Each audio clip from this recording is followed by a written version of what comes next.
नमस्कार, मैं हूं संजय शर्मा। आप देख रहे हैं 4PM न्यूज़ नेटवर्क। आज मैं आपको उस शख्स की कहानी सुनाने जा रहा हूं जिसकी ज़िंदगी अपने आप में इस देश के उद्योग और सत्ता की दोस्ती और दुश्मनी का आईना है। ये कहानी उस आदमी की है जो कभी भारत के सबसे बड़े उद्योगपतियों में गिना जाता था, जिसके नाम से शेयर बाजार हिल जाता था, जिसकी एक मुस्कान से निवेशक टूट पड़ते थे और जिसके रिश्ते सत्ता के गलियारों तक सबसे ज़्यादा ताकतवर माने जाते थे। लेकिन वक्त पलटता है, वही आदमी आज अदालत की तारीखों और जांच एजेंसियों की चार्जशीटों में उलझा हुआ है। ये कहानी है अनिल अंबानी की। ये कहानी है अरबों से शून्य तक पहुंचने वाले एक नाम की। और ये कहानी हमें ये भी बताती है कि देश में कानून का खेल कैसे चलता है, किसके लिए गिरफ्तारी तुरंत होती है और किसके लिए सालों तक सिर्फ चार्जशीट और नोटिस निकलते रहते हैं। अनिल अंबानी का जन्म 4 जून 1959 को हुआ था।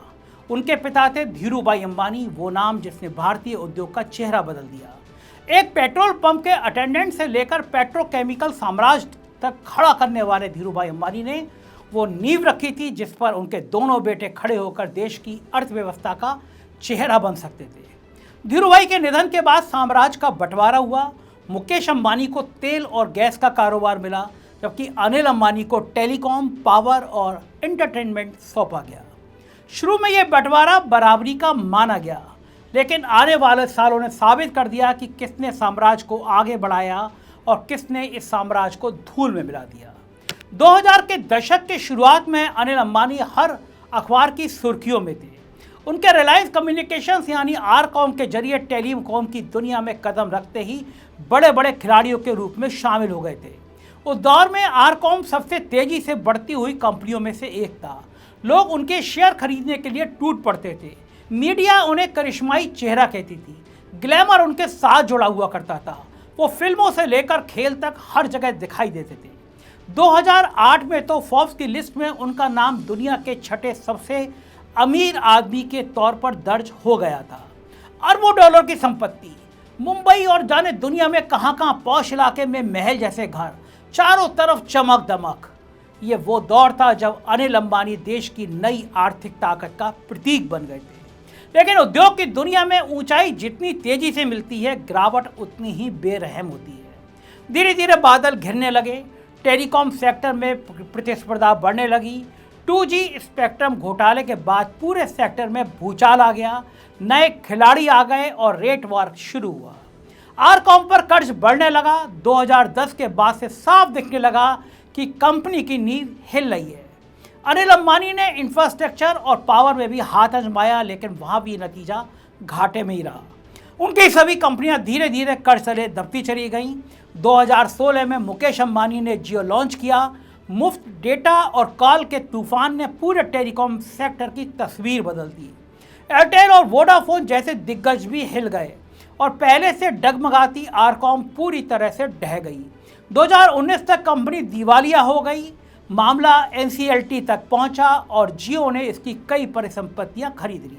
अनिल अंबानी का सबसे बड़ा साम्राज्य इस तरह खत्म हो गया। लेकिन बाद में मोदी जी की मेहरबानियां भी कहां से शुरू हुई, किस तरह शुरू हुई, ये बात भी मैं आपको इस वीडियो में बताऊंगा। ये गिरावट की बस शुरुआत थी। असली झटका एरिक्सन मामले में लगा। एरिक्सन का लगभग 550 करोड़ रुपए का बकाया था। अनिल अंबानी ये रकम समय पर नहीं चुका पाए। मामला सुप्रीम कोर्ट में पहुंचा। अदालत ने साफ कहा कि अगर 453 करोड़ रुपए तय सीमा तक नहीं दिए गए तो जेल जाना होगा। आखिरी पल में किसी तरह से पैसे का इंतजाम हुआ और जेल जाने से बच गए। लेकिन उस दिन पूरे देश ने देखा कि कभी अरबों का मालिक अदालत में खड़ा होकर कह रहा था कि मेरी संपत्ति शून्य हो गई है, यानी मैं जीरो पर आ गया हूँ। ये तस्वीर सिर्फ एक आदमी की बेइज्जती नहीं थी, ये उस पूरे कारपोरेट सिस्टम की पोल खोल रही थी जिसमें गलत फैसले और कर्ज एक साम्राज्य को पल भर में मिटा सकता है।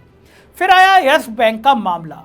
2017 से 19 के बीच यस बैंक और अनिल अंबानी समूह की कंपनियों के बीच कई लेन देन हुए।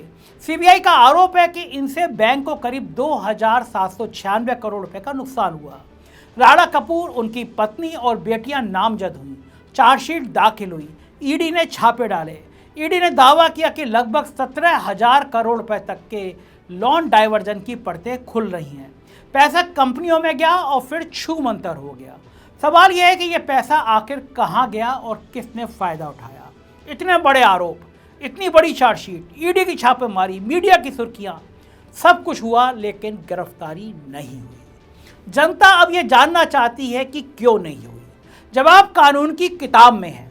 सोचिए, इसी जगह कोई आम व्यापारी या किसान होता तो ये सिस्टम उसका क्या हल करता। अंबानी के मामले में चार्जशीट दाखिल होने का मतलब ये नहीं होता कि आरोपी तुरंत गिरफ्तार होगा। अदालत पहले चार्जशीट पर संज्ञान लेती है, यानी ये तय करती है कि मामला चलाने लायक है या नहीं, फिर सम्मन जारी होता है, फिर जरूरत पड़ती है तो वारंट। कई बार आरोपी पहले से ही अग्रिम जमानत ले लेता है, कुछ धाराएं जमानती भी होती हैं। यही वजह होगी कि अनिल अंबानी अभी तक जेल नहीं गए हैं। लेकिन जनता को ये कानूनी तकनीक समझ में नहीं आती। जनता ये देखती है कि आम आदमी के लिए नियम कुछ और है और बड़े बिजनेसमैन के लिए दूसरा। यानी इसी सिस्टम का सबसे बड़ा सवाल यही है, क्योंकि मैंने देखा है, कई जगह मैंने खबरें पढ़ी हैं, 20,000 रुपये का अगर किसान पे लोन होता है तो बैंक वाले जीना आराम कर देते हैं और किसान रस्सी के फंदे से झूल जाता है, पेड़ पर जान दे देता है 20,000 50,000 के कर्जे में। लेकिन यह हजारों करोड़ का फ्रॉड साबित हो रहा, लेकिन मोदी जी की मेहरबानी है कि अनिल अंबानी जेल तक पहुंचते नहीं हैं। अब बात करते हैं राफेल सौदे की। आपको वो चौकीदार चोर है का नारा तो अच्छे से याद होगा ना। 2018-19 में जब राफेल का मामला उठा तो पूरे देश पे तूफान आ गया था। आरोप लगाया गया कि फ्रांस के साथ राफेल डील में रिलायंस डिफेंस को ऑफसेट पार्टनर बनाकर फायदा पहुंचाया गया है। कांग्रेस ने सड़क से लेकर संसद तक हल्ला मचाया। राहुल गांधी बार बार बोले कि चौकीदार चोर है, लेकिन दिसंबर 2018 में सुप्रीम कोर्ट ने कहा कि खरीद प्रक्रिया में गड़बड़ी नहीं मिली और निगरानी जांच की जरूरत नहीं है। नवंबर 2019 में समीक्षा याचिका भी खारिज हो गई और सरकार को क्लीन चिट मिल गई। अदालत ने जो कहा वह कानून बन गया, लेकिन राजनीति में यह मामला गूंजता रहा। विपक्ष जनता को यह संदेश देता रहा कि अनिल अंबानी को फायदा पहुंचाया गया। अदालत और राजनीति दोनों अपनी अपनी राह पर चलते रहे। यहीं से सवाल उठने लगे कि मोदी और अनिल अंबानी के रिश्ते क्यों बिगड़े। कभी कहा जाता था कि अनिल मोदी के सबसे करीबी हैं, लेकिन धीरे धीरे तस्वीर बदल गई। मुकेश अंबानी और जियो ने डिजिटल इंडिया का चेहरा बनकर मोदी सरकार के साथ कदमताल किया। मुकेश ने डोनाल्ड ट्रंप तक से रिश्ते मजबूत कर लिए और अनिल अंबानी धीरे धीरे सत्ता के हाशिए पर डाल दिए गए। सत्ता की दुनिया में दोस्ती और दुश्मनी कभी स्थायी नहीं होती। यही वजह है कि जो कभी खास थे आज सीबीआई और ईडी की फाइलों में फंसे हैं। लेकिन असली सवाल सिर्फ अनिल अंबानी पर नहीं है, सवाल है उस पूरे सिस्टम पर जिसने यस बैंक जैसे बैंकों को इतना बड़ा लोन लेने दिया। जब रेटिंग एजेंसियां चेतावनी दे रही थी तो किसने अनसुना किया?